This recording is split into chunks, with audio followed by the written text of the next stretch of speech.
दोस्तों स्वागत है एक बार फिर से आप सभी का हमारे इस चैनल में जिसका नाम है ऑल हिट एग्जाम। और आज के इस वीडियो में हम लोग हल करेंगे UP triple SC junior assistant कनिष्ठ सहायक भर्ती परीक्षा जो कि 31/5/2015 को हुई थी।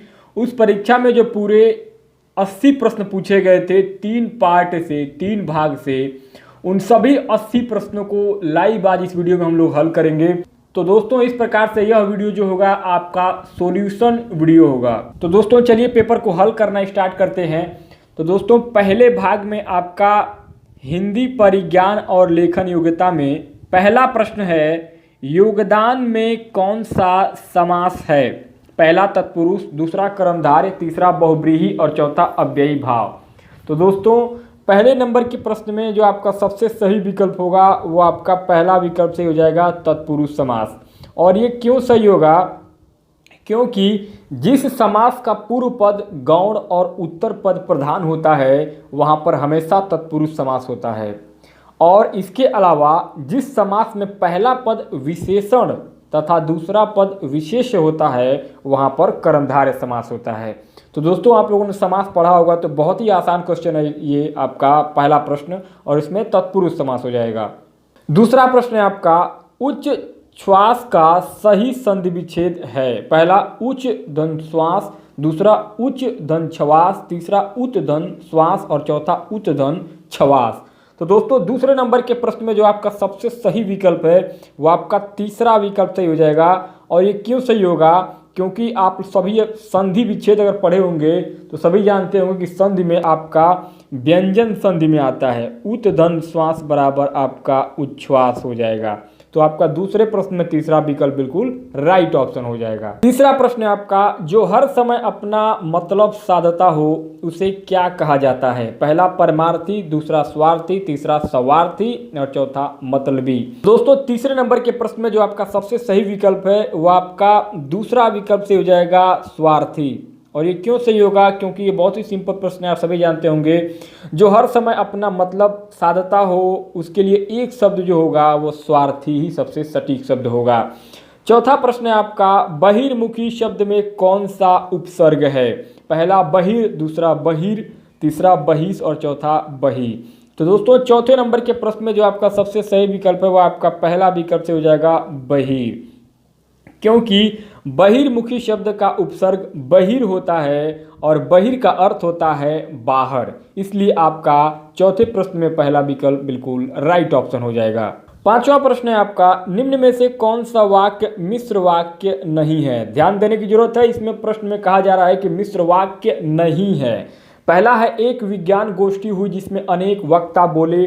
दूसरा, वह परिश्रमी ही नहीं वरन ईमानदार भी है। तीसरा, मैंने एक पुस्तक खरीदी जो नई है। और चौथा, यह वही बच्चा है जिसे बैल ने मारा। तो दोस्तों पांचवें नंबर के प्रश्न में जो आपका सबसे सही विकल्प है वो आपका दूसरा विकल्प से हो जाएगा, वह परिश्रमी ही नहीं वरन ईमानदार भी है। यह वाक्य जो है यह मिश्र वाक्य नहीं होगा क्योंकि यह वाक्य आपका एक संयुक्त वाक्य होगा, इसलिए आपका पांचवें प्रश्न में दूसरा विकल्प जो है बिल्कुल राइट ऑप्शन हो जाएगा। छठवां प्रश्न है, साहित्य जनता की चित्रवृत्तियों का संचित प्रतिबिंब है, यह उक्ति किसकी है? पहला हजारी प्रसाद द्विवेदी, दूसरा महावीर प्रसाद द्विवेदी, तीसरा नागेंद्र और चौथा रामचंद्र शुक्ल। तो दोस्तों छठवें नंबर के प्रश्न में जो आपका सबसे सही विकल्प है वो आपका चौथा विकल्प से हो जाएगा, रामचंद्र शुक्ल। क्योंकि साहित्य जनता की चित्रवृत्तियों का संचित प्रतिबिंब है, यह कथन यह वाक्य रामचंद्र शुक्ल के द्वारा कहा गया है। तो छठवें प्रश्न में आपका चौथा विकल्प बिल्कुल राइट ऑप्शन हो जाएगा। सातवां प्रश्न है, मर्यादा किस युग की प्रसिद्ध पत्रिका है? तो दोस्तों पहला है भारतेंदु युग, दूसरा छायावाद युग, तीसरा द्विवेदी युग और चौथा छायावादोत्तर युग। तो दोस्तों सातवें नंबर के प्रश्न में आपका तीसरा विकल्प द्विवेदी युग बिल्कुल राइट ऑप्शन हो जाएगा, क्योंकि मर्यादा जो है वह द्विवेदी युग की प्रसिद्ध पत्रिका थी। दोस्तों आठवां प्रश्न है, निम्नलिखित काव्य पंक्तियों को उनके रचनाकारों के साथ सुमेलित करें। ए, भक्ति ही ज्ञान ही नहीं कछु भेदा। बी, हम राज्य लिए मरते हैं। सी, ये उपमान मैले हो गए। और डी, बतरस लालच। तो दोस्तों इसमें पहला दिया गया है अज्ञेय, दूसरा दिया गया है बिहारी, तीसरा दिया गया है मैथिली शरण गुप्त और चौथा दिया गया है तुलसीदास। अब इसको सही सुमेलन करना है। तो अब इसमें ABCD दिया गया है, इसके अलावा 1 2 3 4 दिया गया है। तो दोस्तों 8वें नंबर के प्रश्न में जो आपका सबसे सही विकल्प है वो आपका तीसरा विकल्प सही हो जाएगा, अर्थात A का चौथा होगा, अर्थात A का चौथा। A का चौथे का मतलब हो जाएगा भक्ति ही ज्ञान ही नहीं कछुभेदा का तुलसीदास हो जाएंगे। और B का तीसरा, अर्थात B का तीसरा हो जाएगा आपका मैथिली शरण गुप्त, हम राज्य लिए मरते हैं, इसका हो जाएगा मैथिली शरण गुप्त। और C का पहला हो जाएगा आपका अज्ञेय, अर्थात ये उपमान मैले हो गए, ये अज्ञेय जी का है। और D जो है बतरस लालच जो है ये आपका लास्ट में D होगा आपका दूसरा, यानी कि बिहारी जी का हो जाएगा। तो 8वें प्रश्न में आपका तीसरा विकल्प जो है बिल्कुल राइट ऑप्शन हो जाएगा, तीसरा विकल्प। अब दोस्तों 9वां प्रश्न है। 9वां और 10वें प्रश्न में कहा जा रहा है कि निम्नलिखित शब्दों के विलोम शब्द चुने। तो 9वें प्रश्न में कहा जा रहा है कृतज्ञ। कृतज्ञ का विलोम क्या होगा? पहला है कृतज्ञ, दूसरा अभ्यस्त, तीसरा संपादित, चौथा कर्तव्य। तो दोस्तों 9वें नंबर के प्रश्न में आपका पहला विकल्प सबसे सही विकल्प होगा कृतज्ञ, क्योंकि कृतज्ञ का सही विलोम कृतज्ञ होता है। 10वां प्रश्न है आपका संकीर्ण। अब संकीर्ण का सबसे सटीक जो विलोम शब्द होगा वह आपका पहला विकल्प है उत्कीर्ण, दूसरा उदार, तीसरा विकीर्ण और चौथा अनुदार। तो दोस्तों 10वें नंबर के प्रश्न में जो आपका सबसे सही विकल्प है वो आपका तीसरा सही हो जाएगा विकीर्ण, अर्थात संकीर्ण का सबसे सटीक जो विलोम शब्द होगा वो आपका विकीर्ण होता है। अब दोस्तों 11वें और 12वें प्रश्न में कहा जा रहा है निम्नलिखित शब्दों के पर्यायवाची शब्द चुनिए। 11वां प्रश्न है मृगधर। इसमें जो विकल्प दिए गए हैं पहला है सिंह, दूसरा चंद्रमा, तीसरा शिव और चौथा मयूर। तो दोस्तों मृगधर के सबसे सही पर्यायवाची शब्द जो होगा 11वें प्रश्न में वो आपका तीसरा विकल्प से हो जाएगा शिव, क्योंकि मृगधर का पर्यायवाची शिव होता है। और इसके अलावा उमापति, त्रिपुरारी, महेश, देवाधिदेव, महादेव, ये जो है सब शिव भगवान शंकर के ये जो हैं ये सब पर्यायवाची शब्द हैं। 12वां प्रश्न है आपका पराग। पराग का सबसे सही पर्यायवाची शब्द होगा, पहला है आपका भारती, दूसरा फूल, तीसरा सुगंध और चौथा सुकुमार। इन चारों विकल्पों में पराग का सबसे सही जो आपका पर्यायवाची होगा वो आपका तीसरा विकल्प से हो जाएगा सुगंध। और इसके अलावा जो आपका है खुशबू, परिमल, सुरभि, महक आदि ये सब भी सुगंध के ही होते हैं, अर्थात पराग के ही पर्यायवाची शब्द होते हैं। अब दोस्तों 13वें से लेकर के 15वें तक के जो प्रश्न है उसमें कहा जा रहा है कि दिए गए शब्द के लिए अर्थ व्यंजक 4 विकल्प दिए गए हैं, सर्वाधिक उपयुक्त अर्थ व्यंजक विकल्प चुनकर बताइए। दोस्तों 13वें प्रश्न में कहा जा रहा है गयंध। अब बताना है इन चारों विकल्पों में, अर्थात बड़ा घोड़ा, जंगली भैंसा, गैंडा और चौथा है बड़ा हाथी। इन चारों विकल्पों में से गयंध का सबसे उपयुक्त अर्थ व्यंजक जो विकल्प होगा वो आपका 13वें प्रश्न में वो चौथा विकल्प से हो जाएगा, अर्थात बड़ा हाथी, क्योंकि गयंध का मतलब होता है बड़ा और बड़े से मतलब क्या है गयंध में जिसका जो है गज जो है सबसे बड़ा हुआ अर्थात वो आपका हाथी है, अर्थात गयंध का मतलब होगा बड़ा हाथी। 14वां प्रश्न है मूढ़ चेता। पहला विकल्प है मूर्ख जो बाद में चतुर बन गया हो, दूसरा आलसी, तीसरा मूर्ख और चौथा दूसरों को मूर्ख बनाने वाला। तो दोस्तों 14वें नंबर के प्रश्न में जो आपका सबसे सही विकल्प होगा वह आपका तीसरा विकल्प से हो जाएगा मूर्ख, क्योंकि मूढ़ चेता का सबसे सही अर्थ व्यंजक जो शब्द होगा वो आपका मूर्ख होगा। 15वां प्रश्न है प्रायोगिक। पहला है जिसका प्रयोग कई वस्तुओं के योग से किया जाए, दूसरा जिसका पहले प्रयोग किया जा चुका हो, तीसरा जिसका प्रयोग भविष्य में हो और चौथा जिसका नित्य प्रयोग किया जाए। तो दोस्तों प्रायोगिक के लिए सबसे सही अर्थ व्यंजक जो शब्द होगा वह आपका 15वें प्रश्न में दूसरा विकल्प से हो जाएगा, जिसका पहले प्रयोग किया जा चुका हो उसको प्रायोगिक कहते हैं। इसलिए आपका 15वें प्रश्न में दूसरा विकल्प जो है बिल्कुल राइट ऑप्शन हो जाएगा। 16वां प्रश्न है खिली हुई हवा आई, फिरकी सी आई, चल गई, पंक्ति में अलंकार है। पहला उपमा, दूसरा अनुप्रास, तीसरा संभावना और चौथा उत्प्रेक्षा। तो दोस्तों 16वें नंबर के प्रश्न में जो आपका सबसे सही विकल्प होगा वह आपका उपमा अलंकार होगा। और ये क्यों होगा? क्योंकि जब एक वस्तु की तुलना दूसरी वस्तु से किया जाता है तो वहाँ हमेशा उपमा अलंकार होता है। तो दोस्तों इस प्रकार से 16वें प्रश्न में आपका पहला विकल्प जो है बिल्कुल राइट ऑप्शन हो जाएगा। 17वां प्रश्न है, पापी मनुज भी आज मुख से राम नाम निकालते, इस काव्य पंक्ति में अलंकार है। पहला विरोधाभास, दूसरा दृष्टांत, तीसरा विभावना और चौथा उदाहरण। तो दोस्तों 17वें प्रश्न में आपका जो सबसे सही विकल्प है वो आपका पहला विकल्प से हो जाएगा, विरोधाभास अलंकार। क्योंकि पापी मनुज भी आज मुख से राम नाम निकालते, मतलब यहाँ पे विरोधाभास हो रहा है, क्योंकि जो पापी होते हैं वो कभी राम का नाम नहीं लेते हैं, बल्कि वो हमेशा असुर के साथ ही रहते हैं। लेकिन जब पापी हैं फिर भी राम का नाम ले रहे हैं, तो यहाँ पर विरोधाभास अलंकार होगा। बहुत ही सिंपल प्रश्न है, आप सभी जानते होंगे। 18वां प्रश्न है, शांत रस का स्थायी भाव क्या है? पहला निर्वेद, दूसरा रति, तीसरा श्रृंगार और चौथा ग्लानि। तो दोस्तों 18वें नंबर के प्रश्न में जो आपका सबसे सही विकल्प है वह आपका पहला विकल्प से हो जाएगा, निर्वेद, अर्थात शांत रस का स्थायी भाव होता है निर्वेद। दोस्तों 19 से लेकर के 22 तक के जो प्रश्न हैं वो थोड़े से डिफरेंट हैं, इसको समझने की जरूरत है, ध्यान दीजिएगा। निम्नलिखित वाक्यों में उनके प्रथम तथा अंतिम अंश संख्या 1 और 6 के अंतर्गत दिए गए हैं। अर्थात कुछ वाक्य दिए गए हैं जिसमें पहला जो अंक है वो 1 के रूप में लिखा गया है और दूसरा जो है वो 6 के अंतर्गत दिया गया है। बीच वाले जो 4 अंश हैं, य र ल व, अर्थात इसको ABCD भी मान सकते हैं, 1 2 3 4 भी मान सकते हैं, लेकिन यहाँ पर हिंदी है तो इसलिए य र ल व के रूप में ऑप्शन दिया गया है, के अंतर्गत बिना क्रम के हैं। अर्थात वो चारों ये ऑप्शन दिए जाएंगे, ये चारों ऑप्शन अटपटे दिए जाएंगे, यानी कि सब किसी क्रम में नहीं होगा। तो अब बताना है कि इन चारों अंशों को उचित मिला करके जो सेंटेंस बनेगा, वाक्य बनेगा, वही सबसे सही विकल्प होगा। अब देख लेते हैं 19वें प्रश्न में किस तरीके से प्रश्न पूछा जा रहा है। 19वें प्रश्न पूछा जा रहा है, पहला दिया है, कुल मिलाकर आत्मरक्षा, य की रपट तथा पुलिस अधिकारियों की र बातों से यही निष्कर्ष सामने आता है, ल व, और इसके अलावा 6वां दिया गया है, निपुण किया जाता है। अर्थात ये आपके 1 2 3 4 5 6 ये 6 वाक्य दिए गए हैं और इन 6 वाक्यों को एकदम सटीक जोड़ करके सही अर्थपूर्ण आपका एक पैराग्राफ बनाना है। तो अब इसमें जो सबसे सही विकल्प होगा, सबसे सही जो आपका सटीक क्रम होगा य र ल व का, वह आपका 19वें प्रश्न में तीसरा विकल्प सही होगा। अर्थात पहले वो आएगा, उसके बाद फिर य आएगा और फिर उसके बाद र आएगा और लास्ट में आपका ल आएगा। अब इन चारों विकल्पों को सही तरीके से क्रम से बैठा देंगे तो आपका ये जो वाक्य है बिल्कुल सही हो जाएगा। अब इसको एक बार करके देख लेते हैं।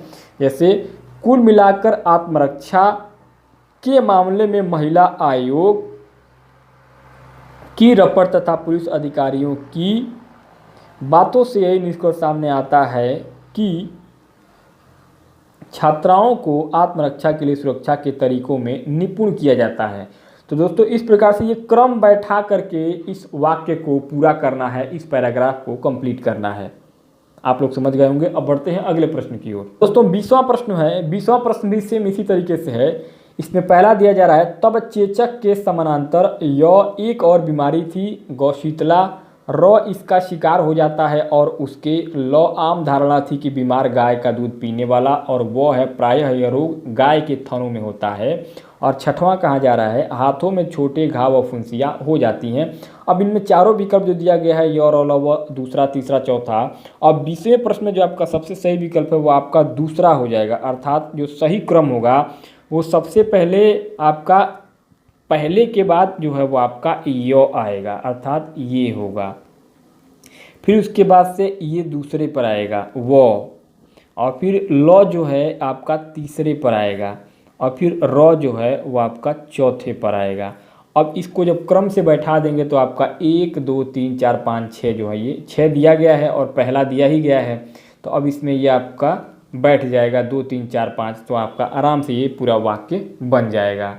इसी तरीके से दोस्तों 21वां प्रश्न भी सेम इसी तरीके से है। पहला दिया गया देश में संतुलित क्षेत्रीय विकास, इसके बाद य र ल व, और इसके बाद 6वां जो है आपका सीधे निवेश किया जाना है, और 1 2 3 4 इसका जो विकल्प दिया गया है। तो दोस्तों पहला हम 19वें प्रश्न में आपको बताए थे, सेम 20वां भी उसी तरीके से था और 21वां भी उसी तरीके से था। तो बस मैं डायरेक्ट आपको आंसर बता देता हूँ, आप लोग समझ जाइएगा। 21वें प्रश्न में जो आपका सबसे सही विकल्प होगा वो आपका पहला विकल्प जो है वो ल य र बिल्कुल राइट ऑप्शन हो जाएगा। अब इसको आप बैठा सकते हैं, जैसे पहले के बाद जो दूसरा आएगा वो आपका वो आएगा, उसके बाद आपका तीसरा ल आएगा, फिर उसके बाद से आपका चौथा य आएगा और फिर पांचवा आपका र आएगा और 1 और 6 दिया ही है। इसी तरीके से आप बैठा देंगे तो आपका ये वाक्य कंप्लीट हो जाएगा। 22वां प्रश्न भी सेम इसी तरीके से है। पहला दिया गया है राज्यों को विभिन्न योजनाओं के लिए, इसके बाद य र ल व और उसके बाद इसमें छठवां दिया गया है संतुलित क्षेत्रीय विकास करना है और चारों ऑप्शन दिए गए हैं य र ल व के रूप में। तो इसमें भी दोस्तों आपका जो सबसे सही विकल्प होगा 22वें प्रश्न में वो आपका दूसरा विकल्प से हो जाएगा, अर्थात सबसे पहले आपका पहले के बाद र आएगा अर्थात दूसरा ये होगा, फिर य आएगा आपका तीसरा ये य हो जाएगा और वो हो जाएगा आपका चौथा और ल हो जाएगा आपका पांचवा और आपका 1 और 6 दिया ही है पहला और छठवां।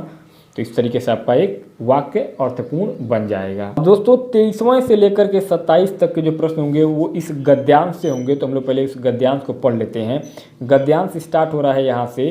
तो इसमें कहा जा रहा है कि हम सब लोग एक भीड़ से गुजर रहे हैं जो सवेरे घर से निकलकर दफ्तर और वापस घर जाकर अपना दिन सार्थक करते हैं। उन्हें भीड़ से सिर्फ बस में साक्षात्कार होता है जो मोटर से चलते हैं। उनके लिए भीड़ एक अवरोध है जिसे वे लोग सशक्त और फुर्तीली सवारी गाड़ी से पार कर जाते हैं। जो पैदल चलते हैं वे खुद भीड़ हैं, लेकिन ये तीनों वास्तव में न तो भीड़ से कुछ समय के लिए निपट कर बाकी समय मुक्त हैं, न अलग अलग रास्तों के कारण भीड़ के अंदर कम या ज़्यादा फंसे हुए हैं। ये सब बिल्कुल एक ही तरह से और हर समय पूरी तौर से भीड़ में फंस चुके हैं। सिर्फ इतना है कि ये जानते नहीं, और यह तो बिल्कुल नहीं जानते कि जिसके पास सत्ता है वह राज्य की हो या संगठित उद्योग की, वह भीड़ का इस्तेमाल भीड़ में फंसे प्रत्येक व्यक्ति के विरुद्ध ही करता है। जान भी लें तो सिर्फ इतना जानते हैं कि हम सब इस संसार के नहीं रह गए और हमारे चारों तरफ जीवन नहीं बल्कि भीड़ है जो अपनी शक्ल भीड़ के पर्दे पर नहीं देख सकते। अगर किसी को यह शक्ल दिखाई देने लगे तो उसे मालूम होता है कि अब वह जिस भीड़ को पहचानता है वह अभी तक उसके विरुद्ध इस्तेमाल की जाती रही है। अपनी शक्ल का यह परिचय कवि के लिए, जो एक भीड़ से अन्य सामान्य जनों की अपेक्षा अधिक गहरा भाषाई संबंध रखता है, एक मुक्त कर देने वाला अनुभव बन जाता है। इसका विपर्यय भी सही है कि जब तक उसे अपनी शक्ल नहीं दिखाई देती वह फंसा रहता है। दोस्तों बहुत ही अच्छा ये कवि के द्वारा एक गद्यांश कहा गया है और इसके अंतर्गत जो प्रश्न पूछा जाएगा हम लोग देख लेते हैं। 20वां प्रश्न जो है ये इस गद्यांश से है। उपयुक्त गद्यांश का सही शीर्षक क्या होगा? पहला भीड़ में फंसे लोग, दूसरा भीड़ की शक्ल, तीसरा भीड़ में कवि और चौथा भीड़ का इस्तेमाल। तो दोस्तों 23वें प्रश्न में जो आपका हम लोगों ने गद्यांश पढ़ा है उस हिसाब से जो सबसे सही विकल्प होगा वो आपका तीसरा विकल्प से हो जाएगा, अर्थात भीड़ में कवि, क्योंकि बहुत ही अच्छा गद्यांश लिखा गया था। तो इसमें भीड़ में कवि ही बिल्कुल सही और सबसे सटीक जो होगा ये आप इसका शीर्षक होगा इस गद्यांश का। 24वां प्रश्न है भीड़ से मुक्ति का उपाय। पहला भीड़ में खो जाना, दूसरा भीड़ का इस्तेमाल करना, तीसरा भीड़ से दूर रखना और चौथा भीड़ में अपनी शक्ल देखना। तो दोस्तों 24वें प्रश्न में जो आपका सबसे सही विकल्प होगा वो आपका चौथा विकल्प से हो जाएगा, अर्थात भीड़ में अपनी शक्ल देखना जो है भीड़ से मुक्ति का सबसे सटीक उपाय होगा।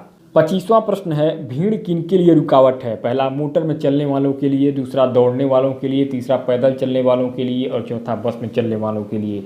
तो दोस्तों 25वें प्रश्न में जो आपका सबसे सही विकल्प है वह आपका पहला विकल्प से हो जाएगा, अर्थात मोटर में चलने वालों के लिए भीड़ जो है वह आपका रुकावट का काम करता है। 26वां प्रश्न है भीड़ का इस्तेमाल किसके विरुद्ध किया जाता है? पहला विरोधियों के विरुद्ध, दूसरा भीड़ में फंसे लोगों के विरुद्ध, तीसरा सरकार के विरुद्ध और चौथा जनता के विरुद्ध। तो दोस्तों 26वें प्रश्न में जो आपका सबसे सही विकल्प है वो आपका दूसरा विकल्प से हो जाएगा, भीड़ में फंसे लोगों के विरुद्ध ही भीड़ का इस्तेमाल किया जाता है। तो 26वें प्रश्न में दूसरा विकल्प आपका बिल्कुल राइट ऑप्शन हो जाएगा। 27वां प्रश्न है भीड़ का इस्तेमाल कौन करता है? पहला सरकार, दूसरा पूंजीपति, तीसरा सत्ताधारी और चौथा नेता। तो दोस्तों 27वें प्रश्न में जो आपका सबसे सही विकल्प है वह आपका तीसरा विकल्प से हो जाएगा, सत्ताधारी, क्योंकि भीड़ का जो इस्तेमाल है वो सत्ताधारी यानी कि जो भी सत्ता में रहेगा वह भीड़ का इस्तेमाल करेगा। अब दोस्तों 28वें और 31वें प्रश्न तक यानी कि जो टोटल आपके ये प्रश्न है 28 से लेकर के 31 तक, इनमें 4 वाक्यों में 3 त्रुटि है। त्रुटि रहित वाक्य छांटकर उसे चिन्हित करना है, अर्थात वही जो आपका है सही आंसर होगा। 28वें प्रश्न में कहा जा रहा है, पहला है गीतों की पुस्तक एक ला दीजिए, दूसरा गीतों की एक पुस्तक ला दीजिए, एक गीतों की पुस्तक ला दीजिए और चौथा एक गीत की पुस्तक ला दीजिए। अब इन चारों वाक्यों में जो सबसे सही जो वाक्य है उसको बताना है। तो दोस्तों 28वें प्रश्न में जो आपका दूसरा विकल्प है बिल्कुल सही हो जाएगा, अर्थात गीतों की एक पुस्तक ला दीजिए। यह जो वाक्य है यह बिल्कुल शुद्ध वाक्य है, इसमें कोई त्रुटि नहीं है। तो आपका 28वें का दूसरा विकल्प बिल्कुल राइट ऑप्शन हो जाएगा। 29वां प्रश्न है चारों विकल्पों में, मैं सारी रात भर जागता रहा, दूसरा मैं पूरी रात भर जागता रह गया, तीसरा मैं पूरी रात में जागता रहा और चौथा मैं सारी रात जागता रहा। तो दोस्तों 29वें प्रश्न में इन चारों विकल्पों में जो सबसे शुद्ध वाक्य है वो आपका चौथा विकल्प से हो जाएगा, मैं सारी रात जागता रहा, बिल्कुल शुद्ध वाक्य है। 30वां प्रश्न है, पहला है जब तक मैं नहीं आऊँ इस समय तक तुम पढ़ते रहना, दूसरा जब तक मैं न आऊँ तब तक तुम पढ़ते रहना, तीसरा जब तक मैं न आऊँ उस समय तक तुम पढ़ते रहना और चौथा जब तक मैं नहीं आऊँ तब तक तुम पढ़ते रहना। इन चारों वाक्यों में जो सबसे शुद्ध वाक्य होगा 30वें प्रश्न में वह आपका दूसरा विकल्प से हो जाएगा, जब तक मैं न आऊँ तब तक तुम पढ़ते रहना, बिल्कुल शुद्ध वाक्य होगा। तो 30वें का दूसरा विकल्प जो है बिल्कुल राइट ऑप्शन हो जाएगा। 31वां प्रश्न है, पहला विकल्प है यह काम मैं आसानी सहित कर सकता हूँ, दूसरा यह काम मैं आसानी से कर सकता हूँ, तीसरा यह काम मैं आसानी पूर्वक कर सकता हूँ और चौथा यह काम मैं आसानी के साथ कर सकता हूँ। तो 31वें प्रश्न में जो आपका सबसे सही विकल्प होगा वो सबसे शुद्ध वाक्य होगा वो आपका दूसरा विकल्प से हो जाएगा, यह काम मैं आसानी से कर सकता हूँ। यह जो वाक्य है बिल्कुल शुद्ध वाक्य होगा। अब दोस्तों निर्देश दिया जा रहा है 32 से लेकर के 35 तक के जो प्रश्न होंगे वो निम्नलिखित वाक्यों में एक एक स्थान रिक्त हैं, उचित विकल्प चुनकर उन्हें चिन्हित करें। तो दोस्तों खाली स्थान को भरना है। तो दोस्तों 32वें प्रश्न में कहा जा रहा है गांधी जी का अर्थशास्त्र धर्म और डैश डैश डैश पर आधारित है। पहला है न्याय, दूसरा यश, तीसरा प्रशासन और चौथा अहिंसा। तो दोस्तों 32वें नंबर के प्रश्न में जो रिक्त स्थान है उसमें जो सबसे सही बैठेगा वो आपका पहला विकल्प से होगा, न्याय जो है वो आपका इस रिक्त स्थान में न्याय भरा जाएगा और वही जो है ये बिल्कुल उचित विकल्प होगा। 33वां प्रश्न है डैश डैश डैश दृष्टि राष्ट्रीयता का आधार है। पहला धर्म सम्मत, दूसरा धर्म सापेक्ष, तीसरा धर्मानुसार, चौथा धर्मनिरपेक्ष। तो दोस्तों 33वें प्रश्न में जो आपका इस रिक्त स्थान में सबसे सटीक विकल्प होगा, सबसे सही विकल्प होगा वो आपका चौथा विकल्प अर्थात धर्मनिरपेक्ष जो है वो बिल्कुल राइट ऑप्शन होगा, क्योंकि धर्मनिरपेक्ष दृष्टि राष्ट्रीयता का आधार है। 34वां प्रश्न है लोकतंत्र राज्य जनता में राष्ट्रीय भावना डैश डैश डैश रूप में जागृत करता है। पहला संकीर्ण, दूसरा अस्वाभाविक, तीसरा अनिरंजित और चौथा स्वाभाविक। तो दोस्तों अब 34वें प्रश्न में जो आपका सबसे सही विकल्प होगा अर्थात स्वाभाविक यानी कि चौथा विकल्प सही हो जाएगा और लोकतंत्र राज्य जनता में राष्ट्रीय भावना स्वाभाविक रूप में जागृत करता है, इसलिए आपका 34वें प्रश्न में चौथा विकल्प जो है बिल्कुल राइट ऑप्शन हो जाएगा। तीसरा प्रश्न है विकास के लिए आर्थिक डैश डैश डैश आवश्यक होती है। पहला विविधता, दूसरा आत्मनिर्भरता, तीसरा सक्षमता, चौथा बहुलता। तो दोस्तों 35वें प्रश्न में जो आपका सबसे सही विकल्प भरा जाएगा वो आपका आत्मनिर्भरता होगा, अर्थात दूसरा विकल्प जो है बिल्कुल राइट ऑप्शन हो जाएगा, क्योंकि विकास के लिए आर्थिक आत्मनिर्भरता आवश्यक होती है। 36वां प्रश्न है निम्न में से कौन सा व्यंजन पार्श्विक है। पहला श, ल, झ, य।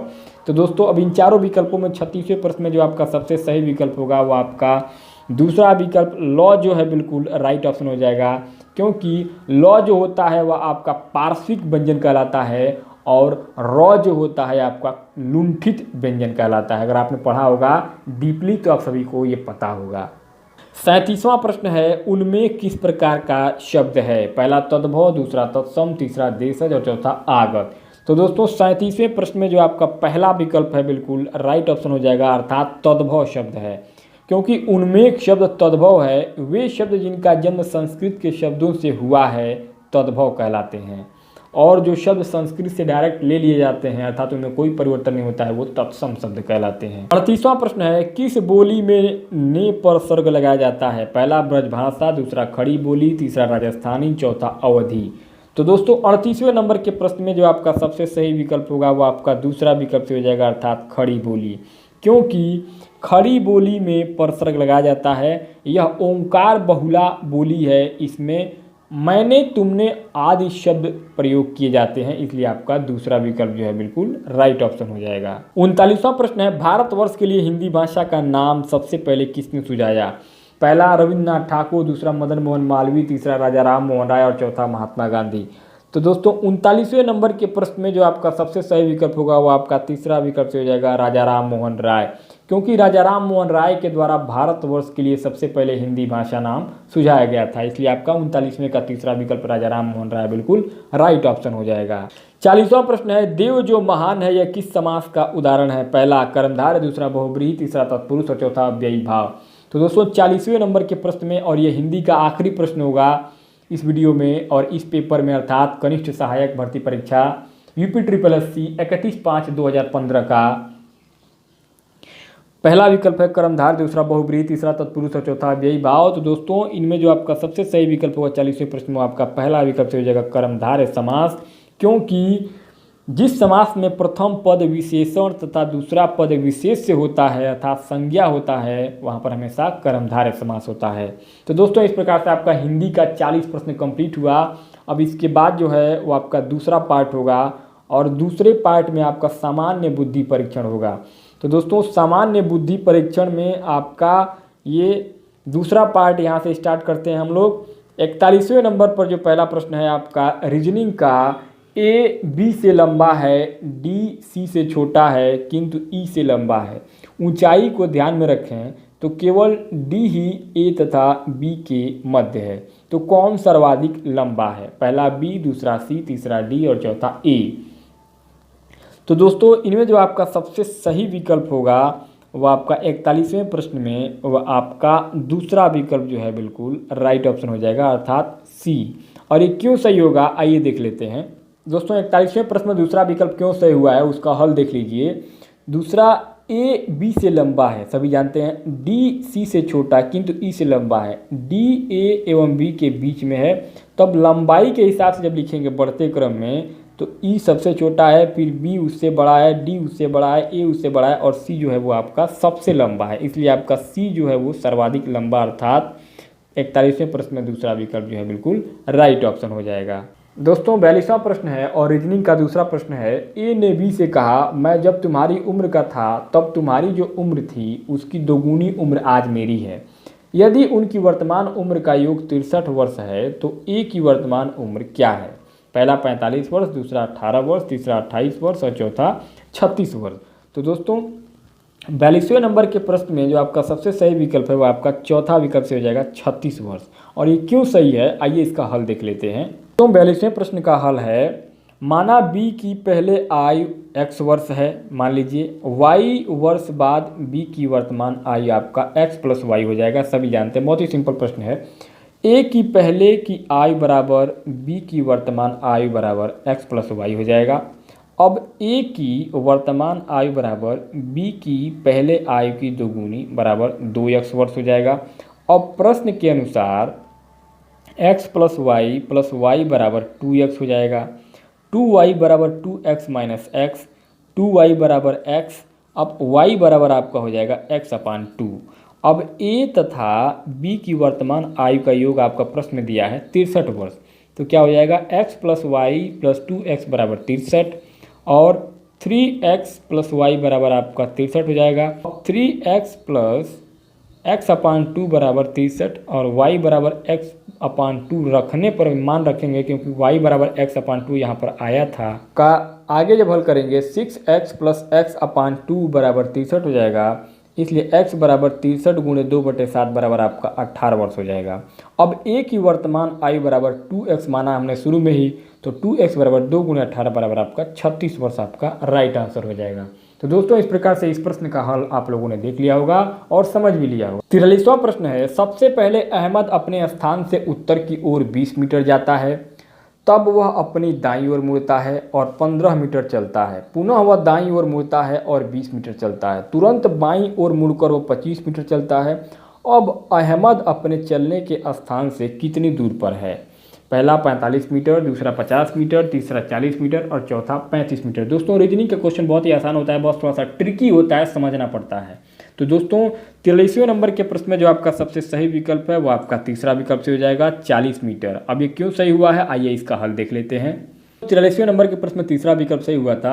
दोस्तों सबसे पहले 20 मीटर चलता है वो आगे, फिर उसके बाद से 20 मीटर वो चलता है राइट, फिर उसके बाद से 20 मीटर राइट चलता है और फिर उसके बाद 25 मीटर राइट चलता है। तो इस प्रकार से ये जो है आकार एक बन जाता है। तो कुल दूरी जब इसको देखते हैं तो 25 होता है टोटल आपका, 25 और प्लस 15 जब जोड़ेंगे तो आपका ये 40 मीटर हो जाएगा, क्योंकि अहमद अपने आरंभिक स्थान से 40 मीटर पूरब में है।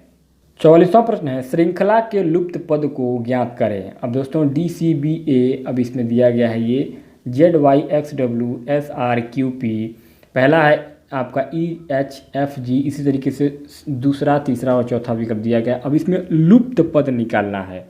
तो दोस्तों लुप्त पद निकालने के लिए आपका ABCD का ज्ञान होना चाहिए पूरा, कि कौन से स्थान पर कितने नंबर पर कितना ABCD आता है, और उसके अलावा कभी कभी घटाने और बढ़ाने वाला भी आता है। तो दोस्तों चलिए इसका 44वें नंबर के प्रश्न में जो आपका सबसे सही विकल्प होगा वो आपका चौथा विकल्प से हो जाएगा HGFE, क्योंकि इसमें देखिए मैं समझा देता हूँ। जैसे DCBA है तो ये किस क्रम में है, क्योंकि DCBA में देखिए एक एक घटाया गया है, अर्थात D में एक घटाएंगे तो C आएगा, C में एक घटाएंगे तो B आएगा, और B में एक घटाएंगे तो A आएगा। इसी तरीके से आपका ZYXW में भी सेम वही हुआ है, एक एक घटाए हैं। RQP में जो है आपका एक एक घटाया गया है। इसी प्रकार जो पहला विकल्प है अगर उसको देखेंगे तो उसमें पहले E के बाद 3 घटाया गया है, उसके बाद H के बाद 3 या H के बाद 2 घटाया गया, और फिर F के बाद 1 घटाया गया है। तो आपका ये विकल्प जो है सही नहीं होगा।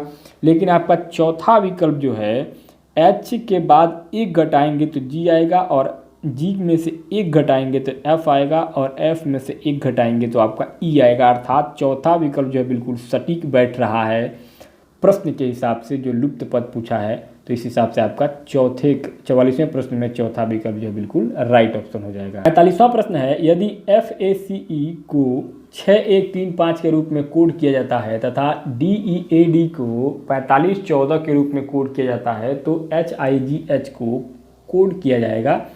पहला, दूसरा, तीसरा, चौथा जो चारों विकल्प दिए गए हैं, इन चारों विकल्पों में दोस्तों आपका जो सबसे सही विकल्प होगा 45वें नंबर के प्रश्न में वो आपका पहला विकल्प से हो जाएगा 8978, अर्थात 8978 जो है आपका राइट ऑप्शन हो जाएगा। और ये क्यों होगा, क्योंकि देख लीजिए फेस को दिया है, यानी कि फेस का जो कोड है वो आपका 6135 दिया है, और डेड का आपका 4514 दिया है। अब ये जो फेस और डेड हैं, इन सभी में आपका HIGH मिल जाएगा।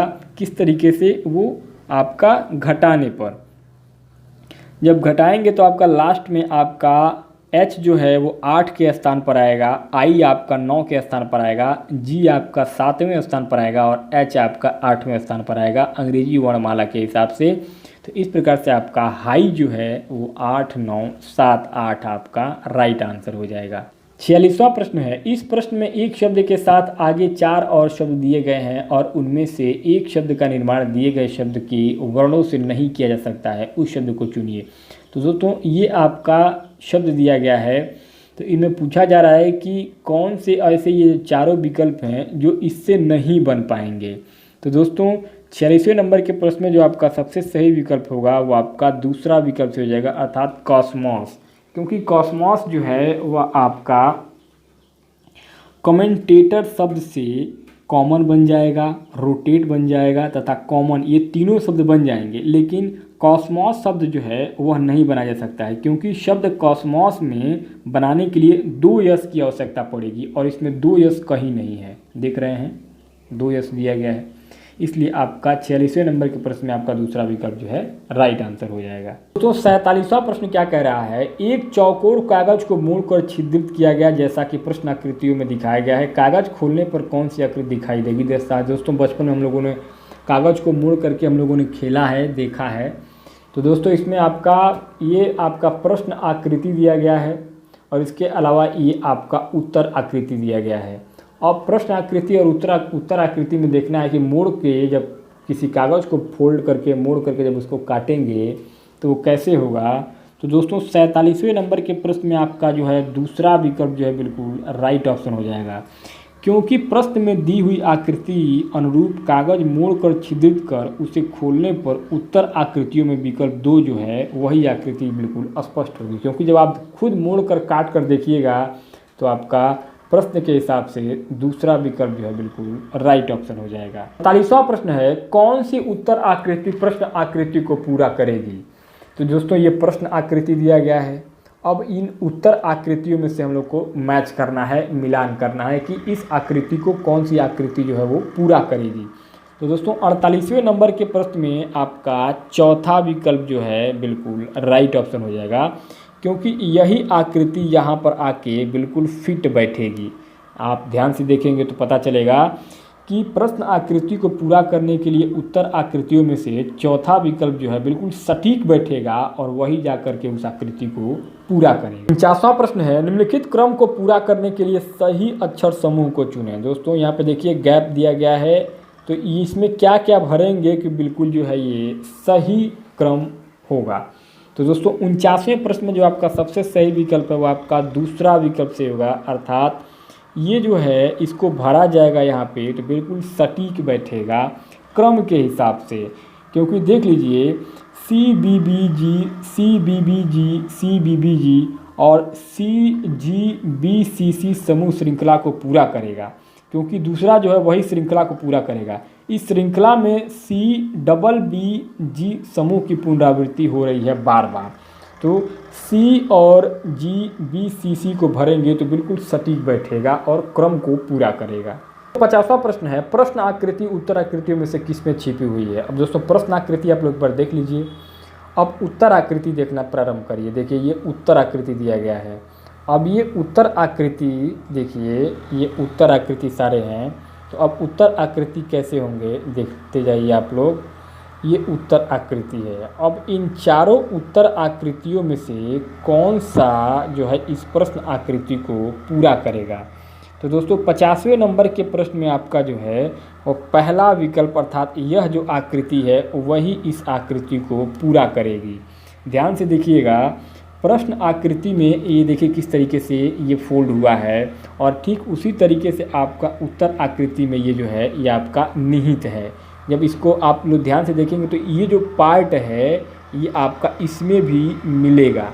ध्यान से देखने पर आपको पता चलेगा। दोस्तों 51 नंबर पर जो प्रश्न है, लुप्त शब्द ज्ञात करें। तो प्रश्न में दिया हुआ है दूध, कैल्शियम, दाल, तो इसके आगे जो ये डैश दिया हुआ है, प्रश्नवाचक चिन्ह दिया हुआ है, इसमें क्या उचित जो है सबसे परफेक्ट फिल होगा, यानी कि उसको भरा जाएगा। ऑप्शन पहला है प्रोटीन, दूसरा वसा, तीसरा लौह, चौथा कार्बोहाइड्रेट। तो दोस्तों दूध के साथ यानी कि दूध से कैल्शियम मिलता है, तो दाल से जाहिर सी बात है कि प्रोटीन मिलेगा, इसलिए आपका 51 नंबर के प्रश्न में पहला विकल्प जो प्रोटीन है आपका बिल्कुल राइट ऑप्शन हो जाएगा। 52 नंबर पर जो प्रश्न है, उत्तर आकृतियों में से चयन कर प्रश्न आकृतियों की श्रृंखला पूरी करें। तो दोस्तों ये आपका पहला, ये आपका दूसरा, ये आपका तीसरा और ये आपका चौथा। तो ये प्रश्न की आकृतियां हैं, ये जैसे इसमें आप पहले वाले ऑप्शन में देख पा रहे हैं ऐसे दिखाया गया है, दूसरे वाले में ऐसा दिखाया गया है, तीसरे वाले में ऐसा है, और चौथे वाले में आपको इन्हीं आकृतियों के रंग रूप को देखते हुए, यानी कि कौन सी आकृति में कौन सी लाइन कहाँ टेढ़ी और कहाँ सीधी हो रही है, उसी को देखते हुए चौथे वाले प्रश्न में, चौथे वाले ऑप्शन में कौन सी लाइन परफेक्ट होगी। तो दोस्तों उत्तर की आकृतियाँ ये हैं, जिसमें कि पहला आकृति ये है, दूसरी आकृति ये है, तीसरी आकृति ये है, और इसके अलावा आपकी चौथी आकृति ये है। तो दोस्तों जिस तरीके से हमने प्रश्न की आकृतियाँ देखी थी और लाइनों का आकार देखा था, उस हिसाब से आपका चौथा विकल्प जो है 52 नंबर के प्रश्न में ये चौथी आकृति जो है बिल्कुल राइट ऑप्शन हो जाएगा। यही जो है बिल्कुल राइट ऑप्शन होगा, क्योंकि आकृति 1 में 2 रेखाएं हैं, आकृति 2 में 3 रेखाएं हैं, और आकृति 3 में 4, 3, 7 रेखाएं हैं, और उसी प्रकार आकृति 4 में 7 और 4 यानी कि टोटल 11 रेखाएं हैं। तो आपकी ये चौथा ऑप्शन है बिल्कुल राइट ऑप्शन हो जाएगा।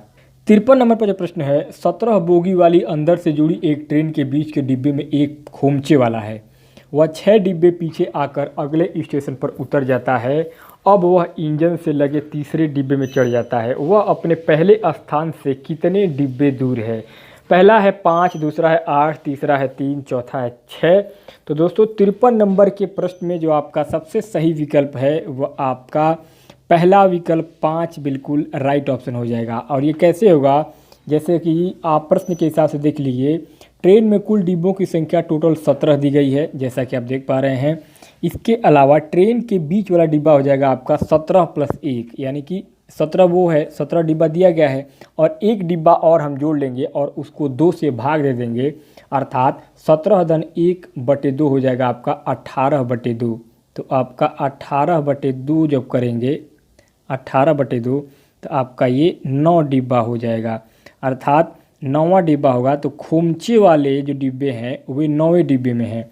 अब क्या करेंगे, 9 और +6 जब जोड़ेंगे, क्योंकि 6वें वाले डिब्बे में पीछे से आकर अगले स्टेशन पर उतर जाता है, तो 9 और 6 आपका 15 हो जाएगा। अब खोमचे वाले इंजन से सटे तीसरे डिब्बे में जब चढ़ जाता है तो खोमचे वाले की अपने स्थान से दूरी हो जाएगी 9 - 3 - 1, अर्थात 9 में से अब 4 माइनस करेंगे तो आपका 5 डिब्बा जो है बिल्कुल राइट ऑप्शन हो जाएगा 53 नंबर के प्रश्न में। 54 नंबर पर जो प्रश्न है, इस प्रश्न में एक कथन समूह के साथ 4 वैकल्पिक निष्कर्ष दिए गए हैं, सबसे उचित विकल्प का चुनाव करें। कुछ कपड़े कमीज हैं, सभी कमीज सफ़ेद हैं, कुछ कपड़े लाल हैं। पहला है सभी कमीज लाल हैं, दूसरा कुछ कपड़े सफ़ेद है, तीसरा कुछ कमीज सफ़ेद हैं, चौथा सभी कपड़े लाल हैं। तो दोस्तों 54 नंबर के प्रश्न में जो आपका सबसे सही विकल्प होगा वो आपका दूसरा विकल्प से हो जाएगा, कुछ कपड़े सफ़ेद हैं। क्यों सफ़ेद हैं? क्योंकि इसमें कहा जा रहा है कुछ कपड़े कमीज हैं, सभी कमीज सफ़ेद हैं और कुछ कपड़े लाल हैं। तो जब कपड़े लाल, कमीज सफ़ेद, इन सबको देखेंगे तो कुल मिलाकर आपका ऑप्शन परफेक्ट होगा, कुछ कपड़े सफ़ेद हैं। इसलिए आपका दूसरा विकल्प जो है बिल्कुल राइट ऑप्शन हो जाएगा। 55 नंबर पर जो प्रश्न है, यदि रेड को कूट भाषा में 360 लिखा जाता है तो ग्रीन को लिखा जा सकता है। पहला, दूसरा, तीसरा, चौथा आपका जो विकल्प दिया गया है, इन चारों विकल्पों में जो आपका सबसे सही विकल्प होगा 55 नंबर के प्रश्न में वो आपका दूसरा विकल्प से हो जाएगा 4400, अर्थात 44100 जो है ग्रीन को लिखा जा सकता है। और ये कैसे लिखा जाएगा, जैसे कि रेड जो है, रेड आपका RED, तो रेड आपका RED, तो जब आप इसको अल्फ़ाबेटिकली यानी कि ABCD के क्रम से जब गिनेंगे अंग्रेजी वर्णमाला के हिसाब से तो 18वें नंबर पर R आता है, 18वें नंबर पर आपका R आएगा।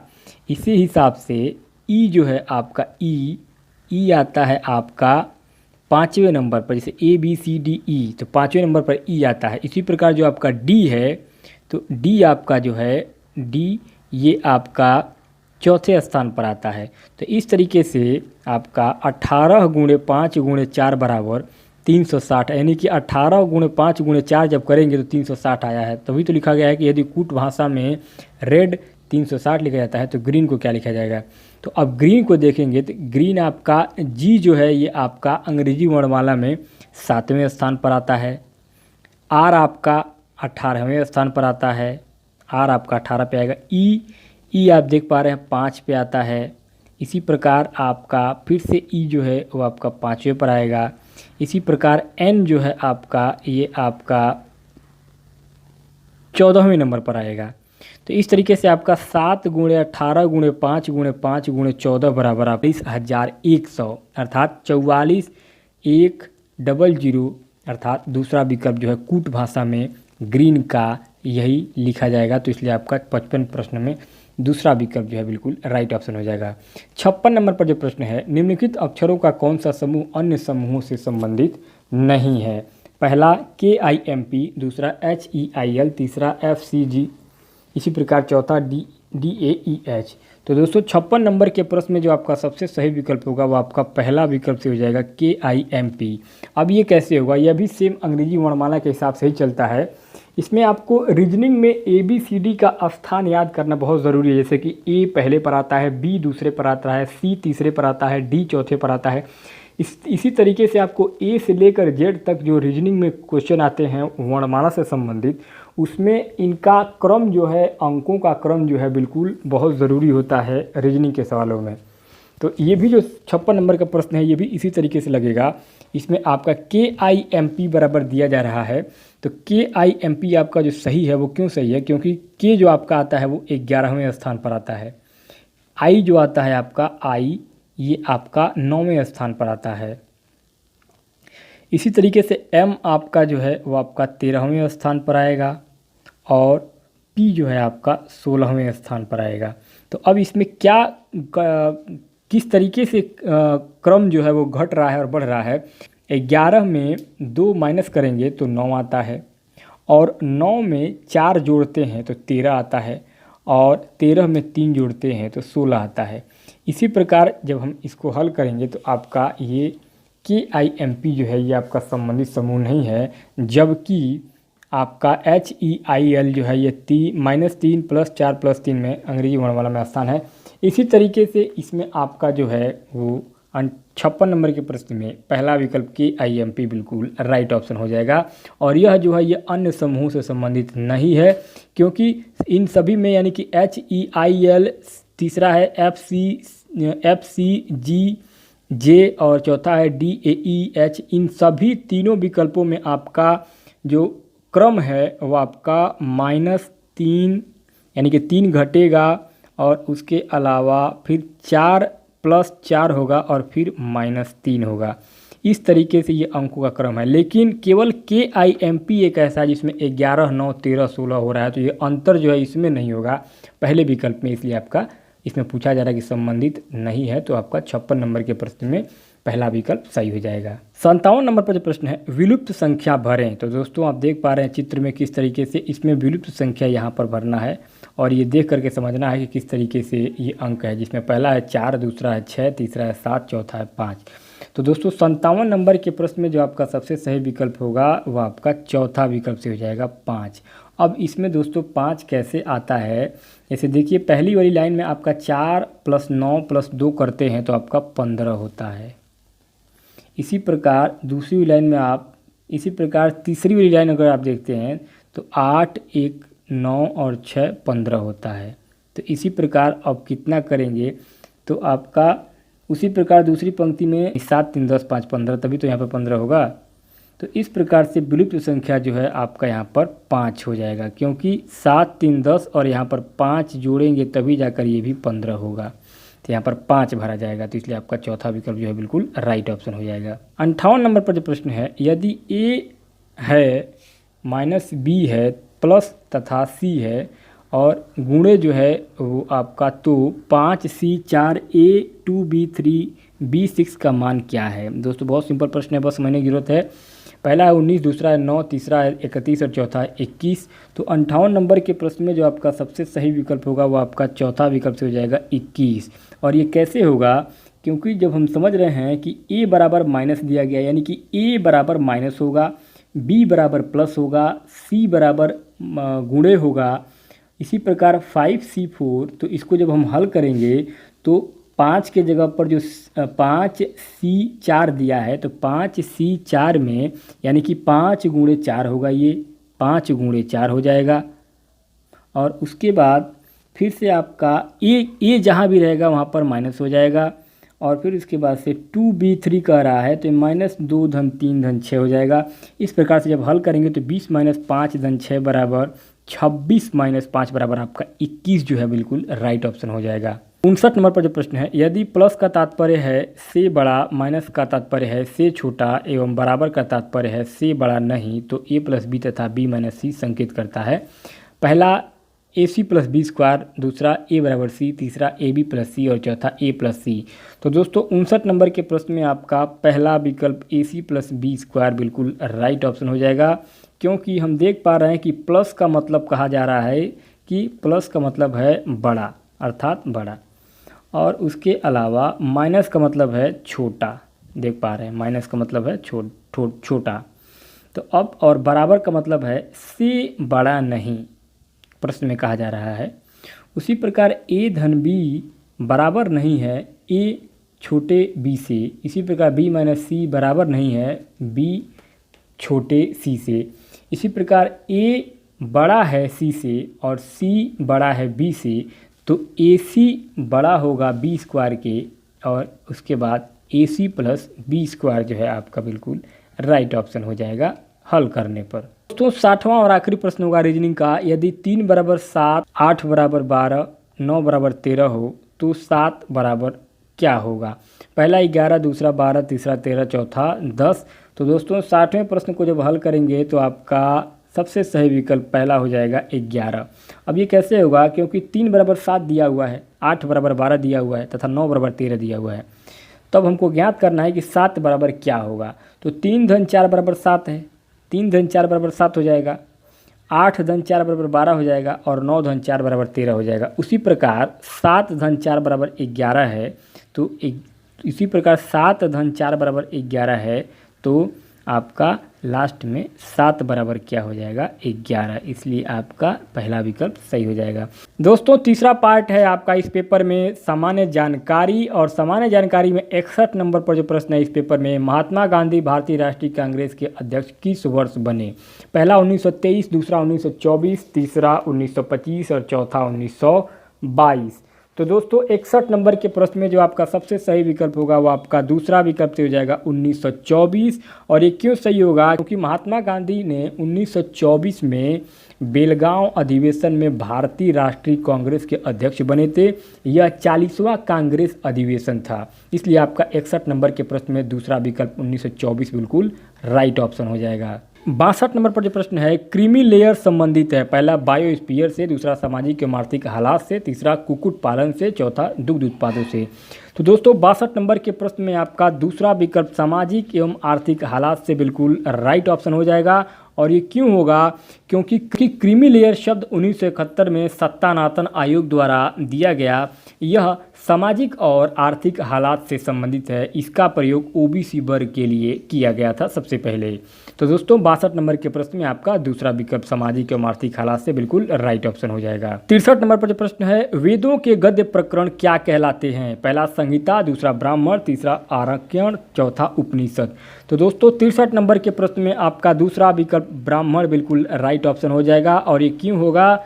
क्योंकि वेदों के गद्य प्रकरण ब्राह्मण कहलाते हैं, इसमें कर्मकांड की विवेचना की गई है। तो आपका 63 का दूसरा विकल्प जो है बिल्कुल राइट ऑप्शन हो जाएगा। 64 नंबर पर जो प्रश्न है भारतीय फुटबॉल की निम्नलिखित में से किस राष्ट्रीय प्रतियोगिता का आरंभ 1945 में हुआ था? पहला डुरंड कप, दूसरा डीसीएम कप, तीसरा सीजर्स कप और चौथा संतोष ट्रॉफी।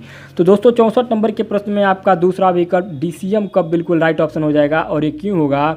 क्योंकि डीसीएम कप टूर्नामेंट दिल्ली में 1945 में सबसे पहले शुरू हुआ था। यह देश का वह टूर्नामेंट है जिसने विदेशी टीम को खेलने के लिए आमंत्रित किया था, इसलिए आपका 64 का दूसरा विकल्प डीसीएम कप बिल्कुल राइट ऑप्शन हो जाएगा। 65 नंबर पर जो प्रश्न है लाल बहादुर शास्त्री स्टेडियम कहाँ स्थित है? पहला नई दिल्ली, दूसरा हैदराबाद, तीसरा इलाहाबाद और चौथा कानपुर।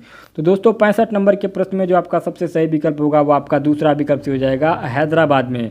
क्योंकि लाल बहादुर शास्त्री स्टेडियम हैदराबाद में स्थित है। इसे पहले फुटबॉल और क्रिकेट का फतेह मैदान के नाम से भी इसे जाना जाता था, लाल बहादुर शास्त्री स्टेडियम को।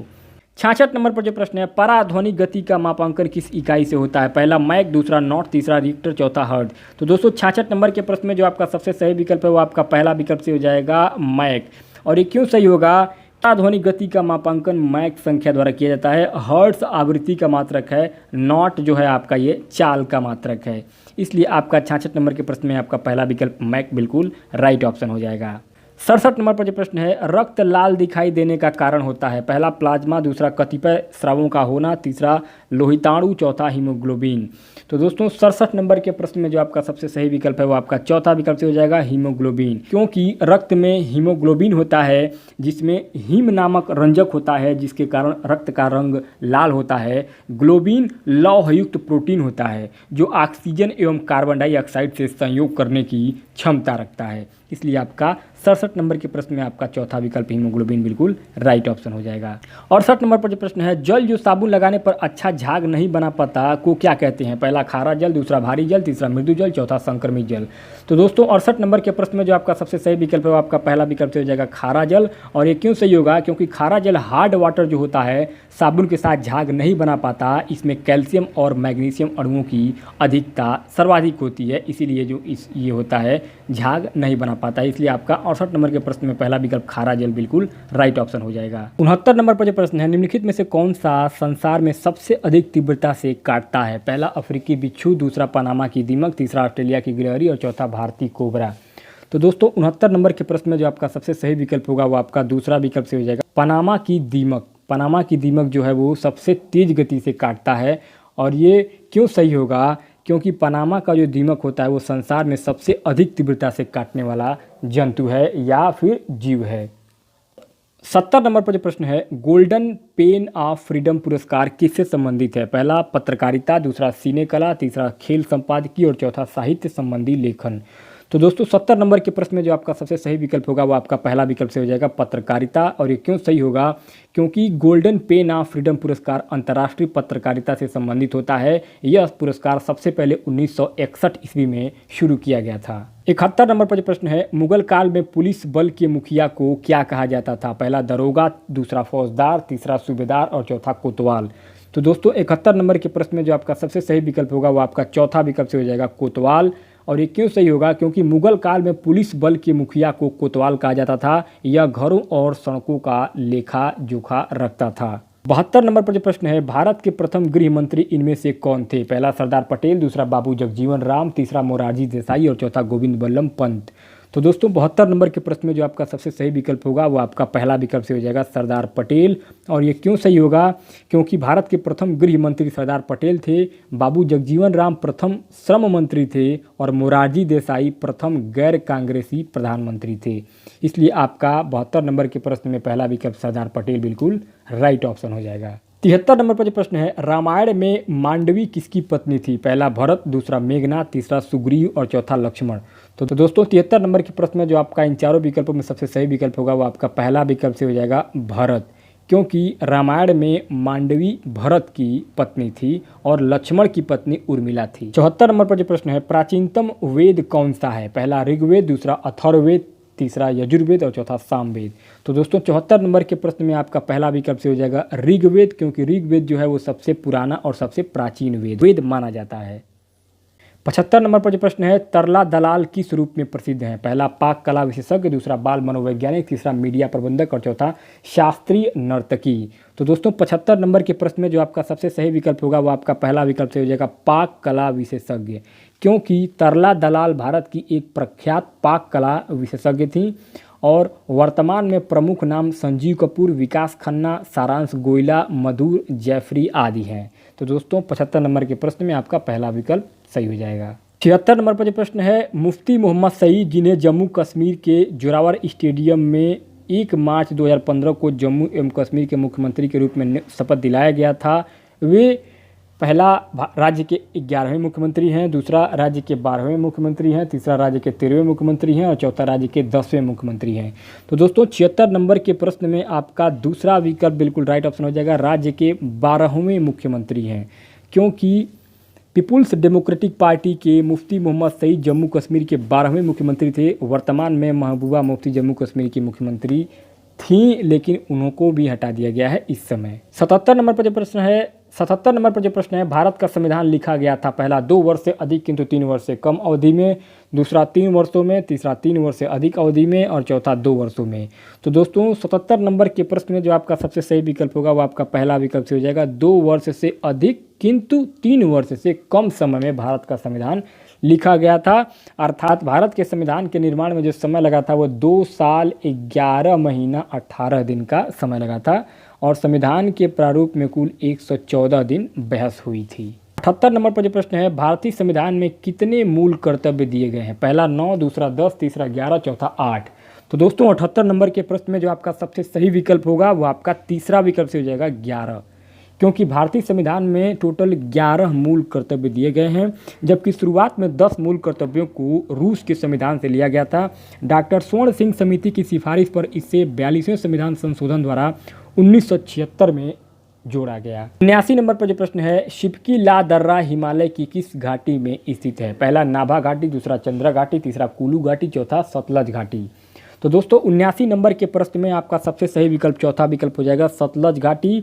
और ये क्यों सही होगा? क्योंकि शिपकी ला दर्रा हिमालय में सतलज घाटी में स्थित है, यहीं से सतलज नदी भारत में प्रवेश करती है। 80 नंबर पर आखिरी प्रश्न होगा इस वीडियो का, यूपी SSC जूनियर असिस्टेंट कनिष्ठ सहायक भर्ती परीक्षा 31/5/2015 का यह आखिरी प्रश्न होगा। त्रिपुरा को कब भारत के पूर्ण राज्य का दर्जा दिया गया था? पहला है 1956, दूसरा 1972, तीसरा है 1975 और चौथा है 1947। तो दोस्तों 80 नंबर के आखिरी प्रश्न में जो आपका सबसे सही विकल्प होगा वो आपका दूसरा विकल्प से हो जाएगा 1972। क्योंकि 1972 में त्रिपुरा को पूर्ण राज्य का दर्जा प्राप्त हुआ था। तो दोस्तों इस प्रकार से आपका ये उत्तर प्रदेश अधीनस्थ सेवा चयन आयोग के द्वारा 31/5/2015 को जो परीक्षा हुई थी जूनियर असिस्टेंट कनिष्ठ सहायक भर्ती की, उस परीक्षा का संपूर्ण हल इस वीडियो में आपको सभी को बताया गया है। अगर आपको ये वीडियो अच्छा लगता है तो आप बेशक हमारे इस चैनल को सब्सक्राइब करके हमारे साथ जुड़ सकते हैं, क्योंकि इस चैनल पर आपको सभी प्रकार की कंपटीशन एग्जाम की तैयारी बहुत ही सिंपल और सरल भाषा हिंदी भाषा में कराई जाती है। तो दोस्तों अगर आपको वीडियो अच्छा लगता है तो आप अपने दोस्तों के साथ शेयर करना ना भूलें, और मिलते हैं एक और ज़बरदस्त और इंटरेस्टिंग वीडियो के साथ। तब तक के लिए बहुत बहुत धन्यवाद।